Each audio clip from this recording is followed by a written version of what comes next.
Hello दोस्तों, चलो आज पेपर शुरू करते हैं। Paper first. पहला क्वेश्चन क्या कहता है? The story of Indian archaeology किसकी पुस्तक है? चार ऑप्शन है: S N Roy, John Marshall, Stuart Piggott, D D Kosambi. आपको इसका सही जवाब बताना है। 21 क्वेश्चन टोटल मैं इसमें बताने वाला हूँ और उसके आंसर के साथ कुछ एक्स्ट्रा फैक्ट। तो आप सबके आंसर एक पन्ने पे लिख लें और बाद में मुझे कमेंट कर दें। Thank you. पहले इसका आंसर है S N Roy. Next question पे चलते हैं। दूसरा क्वेश्चन क्या कहता है हमारा? दूसरा क्वेश्चन ये है कि हड़प्पा कालीन लक्षणों पर विचार करना है। कुछ लक्षण और जगह दे रखी है, बताना है कि इसमें से कौन सा सुमेलित नहीं है। अलंकृत ईंटों का प्रयोग, 3 युगल समाधान और तिल व सरसों के ढेर। सामने जगह कालीबंगा, सुरकोटड़ा और रंगपुर। तो आपको ये बहुत अच्छे से पता होना चाहिए और होगा मेरे हिसाब से भी कि अलंकृत ईंटें कालीबंगा से बिल्कुल मिलती है। तो अपने को नई वाला बताना है तो ये हमारा ऑप्शन नहीं होगा। एलिमिनेशन मेथड में जो चाहते हैं तो ये हमारा गलत हो गया, ये गलत हो गया। 2 ओनली बचे हैं।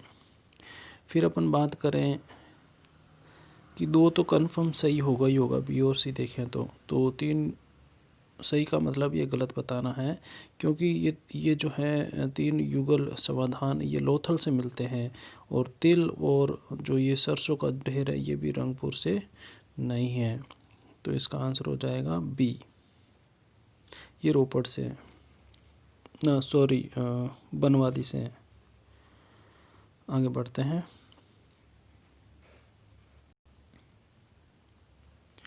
ओके, तीसरा क्वेश्चन है। इसके अंदर 2 सूचियां दे रखी है। एक तरफ हड़प्पा के स्थान है, दूसरी तरफ कच्चे माल लिखे हुए हैं। कौन सा कच्चा माल कहाँ से लाया जाता है वो लिखा हुआ है।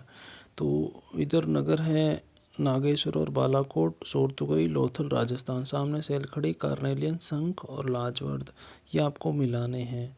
अगर आता है क्वेश्चन सारे बहुत ही अच्छी बात है, नहीं आता है तो आप वैसे करें कि आपको कौन कौन सी चीज़ आती है। तो सेल खड़िया आपको अगर पता हो तो ये मिट्टी को पकाने की एक पकी हुई मिट्टी होती है जिससे मोहरे और ये मृदमांड बनाए जाते थे। तो ये राजस्थान की फेमस थी। राजस्थान में आपको पता है ये मिट्टी ही है और पहले भी थी, तो ये संबंध इससे हो गया। लाजवर्द जो है एक तरह का रत्न है, पत्थर है, अब महंगे जो होते हैं जैसे पुखराज, हीरा, पन्ना टाइप का। ये बदख्शां जगह है अफ़गानिस्तान में, वहाँ का फेमस था। तो ये सोरतुगई अफ़गानिस्तान का है। और सोरतुगई के बारे में अगर आपको पता नहीं है तो मैं बता देता हूँ कि सिंचाई के लिए नहरों का प्रयोग किया गया था सबसे पहले इस जगह पे। फिर लोथल, कार्नेलियन और बालाकोट का शंख। देखें कौन सा सही बैठता है। तो 4 का 1, यानी कि डी में 1 कौन कौन सा है? दोनों में है, इसमें नहीं है, इसमें नहीं है, इन दोनों में है, ए और सी में। फिर देखें सोरतुगई में बी में 4, तो बी में 4 इसमें है, तो ए हमारा आंसर बिल्कुल सही हो जाएगा। आगे बढ़ते हैं। क्वेश्चन नंबर 4 क्या कहता है? हड़प्पा संस्कृति के विस्तार के संबंध में चोलिस्तान शब्द का प्रयोग किस क्षेत्र के लिए किया गया है? 4 ऑप्शन है। पहला है थार रेगिस्तान तथा गुजरात के कुछ क्षेत्र, रेगिस्तान से लगा हुआ पाकिस्तान का रेगिस्तानी क्षेत्र, जम्मू कश्मीर के हड़प्पा के स्थान, या फिर सिंध क्षेत्र से प्राप्त हड़प्पा के स्थान। तो इसका आंसर है रेगिस्तान से लगा हुआ पाकिस्तान का रेगिस्तानी क्षेत्र। और ये पाकिस्तान के अंदर जो है रेगिस्तान का वाला क्षेत्र है और वहाँ पे 239 के आसपास बस्तियाँ मिली हैं। और यहाँ उत्खनन करने का जो श्रेय है वो जाता है रफ़ीक मुग़ल को। रफ़ीक मुग़ल, ये देखें कि रफ़ीक मुग़ल ने यहाँ पे बहुत बड़े लेवल पे खोज करी है। और यहाँ पे भी जो सरस्वती नदी है उसका पेटा लगता है। शुष्क तल जो इसका है वो 239 के आसपास जगह खोजी गई है पाकिस्तान के चोलिस्तान में। नेक्स्ट क्वेश्चन ये है कि किस पशु के अवशेष सिंधु घाटी सभ्यता से प्राप्त नहीं हुए हैं? ऐसा कौन सा पशु है जिसका अवशेष पूरे सिंधु घाटी सभ्यता में देखने को नहीं मिलता? तो आप जितने भी जानवरों के लगभग नाम आजकल जानते हैं उसमें से सबके अवशेष कहीं ना कहीं से मिलते हैं, लेकिन एकमात्र हमारे ये लोयन साहब है शेर, तो इसके अवशेष नहीं मिलते हैं। इसका आंसर ए है। आगे बढ़ते हैं। सिंधु सभ्यता का व्यापार होता था ईरान से, अफ़गानिस्तान से, रोम से, राजस्थान से। तो कहाँ कहाँ से होता था? तो आपको ये तो पता होगा कि जो ये रोम है इसके साथ व्यापार मौर्योत्तर काल के अंदर होगा। इसका चरम स्तर माना जाता है। कुषाणों ने शुरू किया था, रेशम मार्ग वगैरह आपको पता होगा, नहीं तो मैं आगे जब ये टॉपिक आएगा तब बता दूंगा। और अफ़गानिस्तान के लिए मैंने अभी अभी बताया था लाजवर्दमनी बतख साथें मंगाई जाती थी। ईरान से भी बहुत सारी चीज़ें आती थी, और राजस्थान तो है ही अपना तांबा खेतड़ी। तो रोम इसमें नहीं है। 1, 2 और 4 सही है, यानी कि डी ऑप्शन इसका सही है। नेक्स्ट 7 नंबर का क्वेश्चन क्या कहता है? सिंधु घाटी सभ्यता का कौन सा स्थान वर्तमान में पाकिस्तान में है? कालीबंगा, हड़प्पा, लोथल, आलमगीरपुर। एक टेबल आपको बनानी ही चाहिए शॉर्ट में याद करने के लिए, और अगर आप मेहनत नहीं कर पाते हैं तो मुझे कमेंट कर दें, तो मैं इतना काम कर दूंगा आपके लिए कि ये स्थलों के नाम जैसे कालीबंगा, हड़प्पा, लोथल जो है किस शहर में है, ये किस नदी के किनारे पर है, और किसने यहाँ खोज करी, उत्खनन करता कौन है। टाइम भली पता ना हो, लेकिन खोजकर्ता, नदी और शहर आपको पता होने चाहिए। चलो देखते हैं। कालीबंगा राजस्थान में है, ये तो पता ही होगा। हड़प्पा पाकिस्तान में है। पाकिस्तान के मोंटगोमरी ज़िला लगता है पंजाब प्रांत का।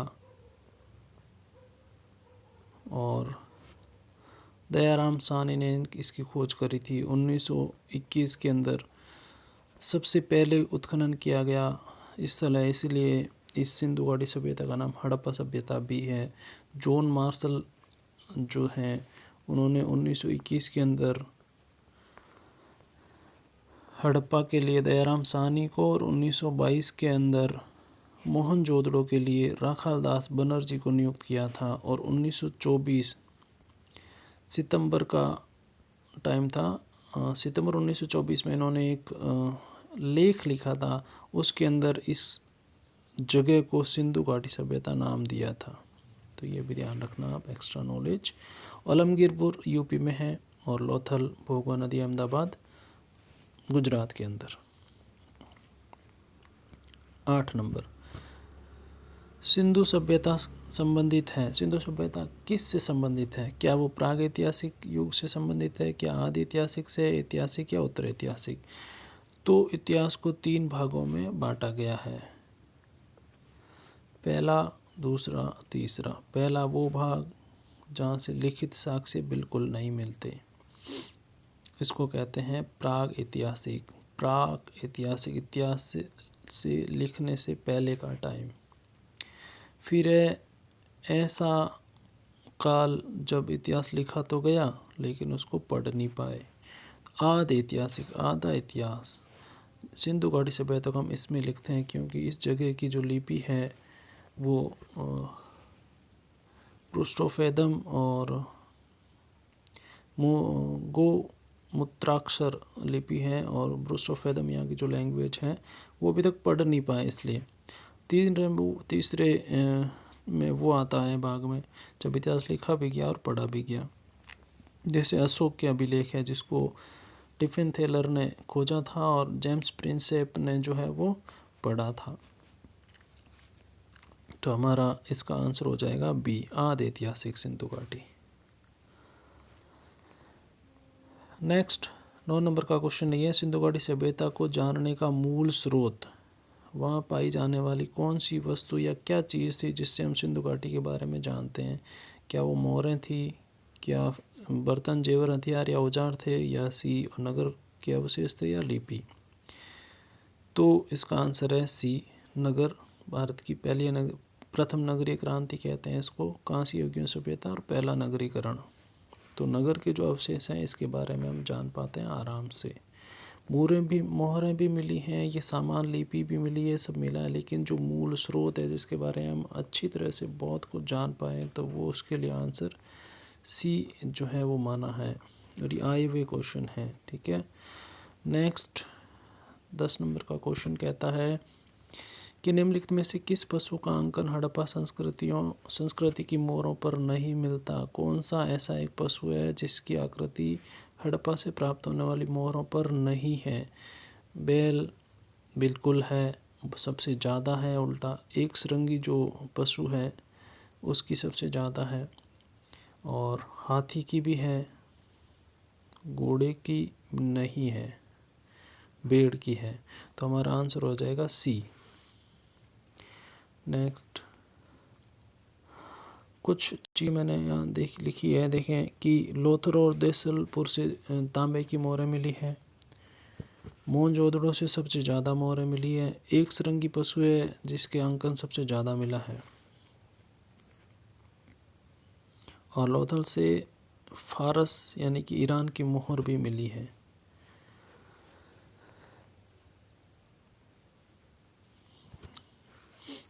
नेक्स्ट क्वेश्चन क्या है? क्वेश्चन कहता है निम्न में से किस पशु की आकृति मोहर पर मिली है जिससे ज्ञात होता है कि सिंधु घाटी और मेसोपोटामिया के बीच व्यापारिक संबंध थे? यानी कि किस पशु की आकृति है जिससे ये पता चलता है कि इन दोनों के बीच में संबंध था, वो व्यापारिक, मेसोपोटामिया और इसके। क्या वो घोड़ा था, गधा था, बैल था या हाथी था? तो इसका आंसर है बैल। जो कुबड़ वाला जो बैल है उसकी आकृति हमारी मोहरों पर भी मिलती है और मेसोपोटामिया की मोहरों पर भी मिलती है। इससे ये पता लगाया है कि दोनों के बीच में व्यापारिक संबंध है, ये समान मोहरें काम में ली जाती थी। नेक्स्ट, हाँ, एक जहाँ से ये कुबड़ वाली बैल की जो मोहरें मिली है वो ये जगह है, और किस लगस और निपुर नगर, ये सारे मेसोपोटामिया के नगर हैं। तो ध्यान रखना ये मेसोपोटामिया नगरों के नाम है ये। नेक्स्ट है 12 नंबर का क्वेश्चन, कहता है सिंधु घाटी के लोग विश्वास करते थे किस में विश्वास करते थे? क्या वो आत्मा और ब्रह्मा में करते थे विश्वास, या कर्म कांड में, यज्ञ प्रणाली और मातृशक्ति? तो ये आपको आराम से आ जाना चाहिए क्वेश्चन कि वो मातृशक्ति में भरोसा करते थे। मातृशक्ति की बहुत सारी आपको इसमें हड़प्पा से मोहरें मिलेगी। आपके लिए क्वेश्चन भी रखा है मैंने यहाँ पे, ये देखें कि किस स्थान से आयताकार मोहर पर स्त्री के गर्भ से निकलता पौधा दिखाया गया है? सिंधु घाटी सभ्यता के जितने भी स्थल है उसमें से एक ऐसा स्थल है जहाँ पर यह मोहर मिली है, और इसको उर्वरा की देवी कहा गया है। ठीक है, तो आयताकार मोहर है, उस पर एक स्त्री बनी हुई है जिसके गर्भ से पौधा निकल रहा है। तो आपके बताना ये मोहर कहाँ से मिली है, कमेंट कीजिएगा इसका आंसर। नेक्स्ट क्वेश्चन पे चलते हैं। अवेस्ता और ऋग्वेद में समानता है बिल्कुल है, क्योंकि ये भी एक ग्रंथ है अपनी जगह का, और ये हमारा ऋग्वेद है वो आर्यों के बारे में बताने वाला ग्रंथ है। तो ये अवेस्ता कहाँ से संबंधित है? भारत से, तो ये ऋग्वेद है भारत का। तो ईरान, इज़राइल और मिस्र में से, तो इसका आंसर है ईरान। ईरानी भाषा में लिखा गया सबसे प्राचीनतम ग्रंथ है अवेस्ता। नेक्स्ट, मोहनजोदड़ो से प्राप्त पशुपति की मोहर पर निम्न में से कौन अंकित नहीं है? कौन सा वो जानवर है जो पशुपति, ये मैं बता देता हूँ आपको कि एक मोहर मिली है जिसके अंदर 3 मुख बने हुए, 3 साइड में मुख बने हुए हैं, और एक व्यक्ति बैठा है, और ये पद्मासन मुद्रा में है, और इनके जो हाथ है वो चूड़ियाँ पहनी हुई है कंधे से लगाकर कोहनी तक, मतलब पूरे हाथ में दोनों हाथ चूड़ियों से भरे हुए हैं और दोनों साइड में कुछ जानवर बैठे हैं, जिसमें 2 इधर हैं 2 इधर हैं और 2 आगे हिरण है, जिसमें से एक हिरण की मूर्ति टूटी हुई है। इधर एक बाघ है, राइट साइड में एक हाथी है, इधर गेंडा और भैंसा बैठे हैं और यहाँ 2 हिरण हैं। तो आपको ये ध्यान रखना है कि कौन सा नहीं है, तो बैल नहीं है, हाथी है, गेंडा है, बाघ है और हिरण है, बैल नहीं है। डी इसका आंसर हो जाएगा, डी। नेक्स्ट 14 हो गया। 15 नंबर का क्वेश्चन कहता है कि हड़प्पा संस्कृति के किस स्थान से कब्रिस्तान के प्रमाण नहीं मिले हैं। तो कौन सी जगह है जहाँ से कब्रिस्तान के प्रमाण नहीं मिलते। तो हड़प्पा से बिल्कुल मिला है, R37 नाम का कब्रिस्तान मिला है, एक विदेशी कब्र भी मिली है, राखीगढ़ी से भी मिले हैं, रोपड़ से भी मिले हैं, लेकिन मोहनजोदड़ो से नहीं। यहाँ से समाधान तो मिले हैं, पूर्ण और आंशिक दोनों वाले, लेकिन अलग से जो हर नगर का एक सिस्टम था कि जैसे ये नगर है तो नगर के किसी एक पर्टिकुलर जगह पे एक स्थान सिर्फ कब्रिस्तान के नाम पे रखा गया, जैसे आजकल होता है। तो मोहनजोदड़ो में ऐसा सिस्टम नहीं है। नगर से कुछ कंकाल वगैरह मिले हैं, लेकिन वो इधर उधर बिखरे हैं हुए हैं। मलेरिया का प्रमाण भी यहाँ से मिला है। पक्के ईंटों से घर बनाया गया है, घर के बाहरी जो रूम है वहाँ पे कुआं बना हुआ है। ये कुछ विशेषता है मोहनजोदड़ो की। नेक्स्ट 16 नंबर का क्वेश्चन है कि निम्नलिखित सैंधव सभ्यता स्थलों को उनकी भौगोलिक स्थिति के आधार पर दक्षिण से उत्तर की ओर व्यवस्थित करना है आपको। भगतराव, राखीगढ़ी, आलमगीरपुर और मेहगम, ये कहाँ है ये आपको पता होना चाहिए। भगतराव गुजरात के अंदर है, राखीगढ़ी हरियाणा में है, ये यूपी में है और ये भी गुजरात में है। और भगतराव अगर आपको पता हो तो जायन श्रीमाली जो बुक है, जैसे वन विस्तार करते हैं तो ऊपर है मांडा और नीचे दाइमाबाद, इधर है सुतका गेंडोर और इधर आलमगीरपुर यूपी में। ये बलूचिस्तान में, ये जम्मू कश्मीर में और ये महाराष्ट्र में है। लेकिन जायन श्रीमाली जो सर की जो बुक है उन्होंने दक्षिण वाला पार्ट है वो भगतराव बता रखा है गुजरात का।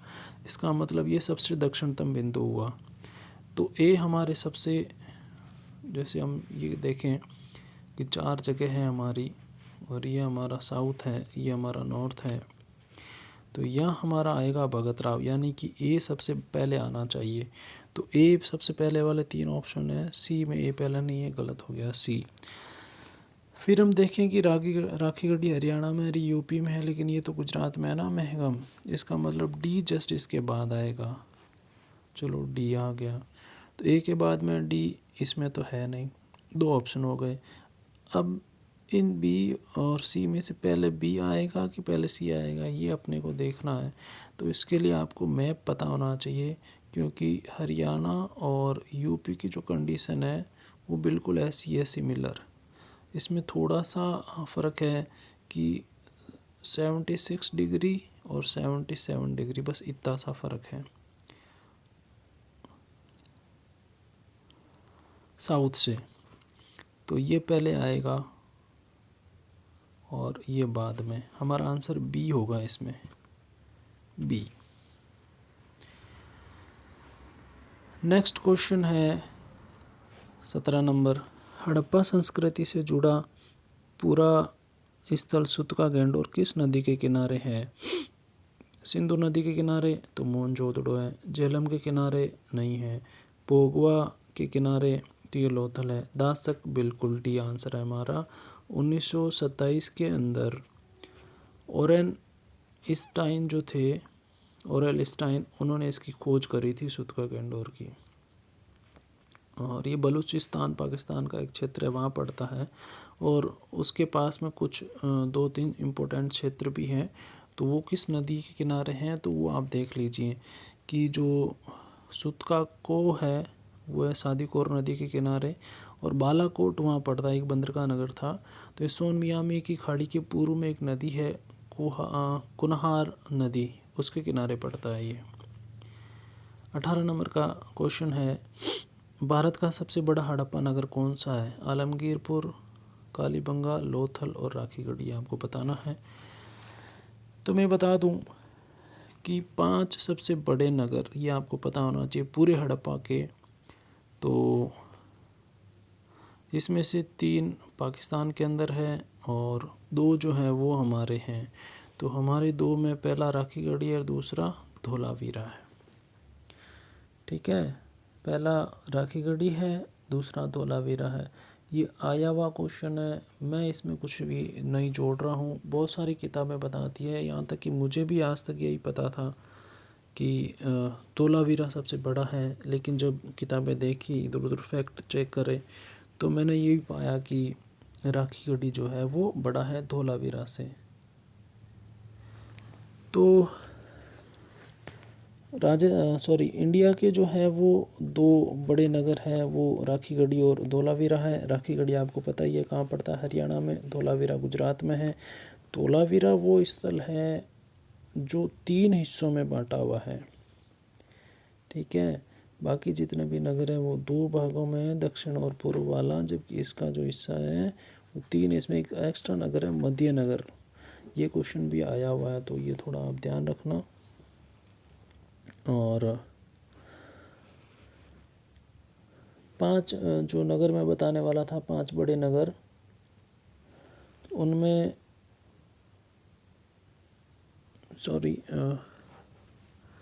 उसमें जो है वो एक हड़प्पा है, एक मोहनजोदड़ो है और एक नगर और है इसका पाकिस्तान का नगर है, उसका नाम है, एक सेकंड,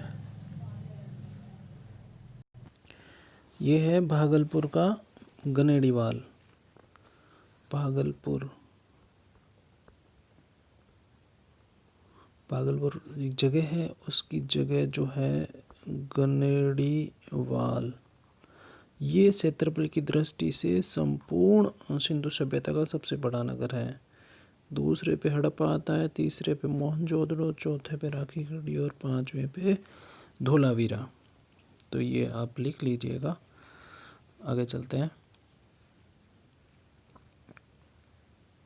19 नंबर का क्वेश्चन क्या कहता है, 2 सूचियाँ दे रखी है हमें, एक तरफ जगह है और एक तरफ नदियां हैं। अपने को ये बताना है कौन सा नगर किस नदी के किनारे हैं। तो आपको अच्छे से पता होगा कि मोहनजोदड़ो बिल्कुल सिंधु नदी के किनारे हैं, रोपड़ सतलज नदी के किनारे बसा हुआ है, तो कालीबंगा घग्गर नदी के किनारे बसा हुआ है और हड़प्पा हमारा रावी नदी के किनारे बसा हुआ है।